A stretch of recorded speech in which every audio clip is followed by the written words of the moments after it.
आता असं सांगितलं जातं की साधना करायची म्हटल्यानंतर ब्रह्मचर्याचं पालन केलं पाहिजे. सगळ्यात इम्पॉर्टंट गोष्ट बोलतो की ब्रह्मचर्य काय नेमकं.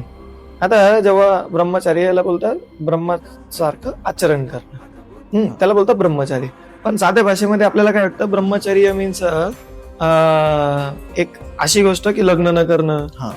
किंवा जसं आपण बोलतो की हनुमान जे होते ते बालब्रह्मचारी होते. तर आपण बालब्रह्मचारी जेव्हा बोलतो त्यावेळेस आपल्याला वाटतं अरे ब्रह्मचारी होणं म्हणजे लग्न न करणं. आपण तर सांसारिक माणसं आहे, मग आपण लग्न नाही करायचं का? किंवा लग्न केलेलं आहे मग ते काय सोडून द्यायचं का? नाही. याच्यामध्ये काय गोष्ट आहे, ते एक ब्रह्मचर्याचा अर्थ होतो की माझ्या शरीरामध्ये जे वीर्य तयार होते त्या वीर्याची दोन प्रकारची गती होऊ शकते. नॅचरली त्याची गती खालच्या दिशेने असते, पण ब्रह्मचर्याचं पालन केल्यामुळे काय होतं, आपल्यामध्ये ते ऍज अ फ्युल म्हणून तयार होतं. ठीक आहे, इंधन म्हणून तयार होतं.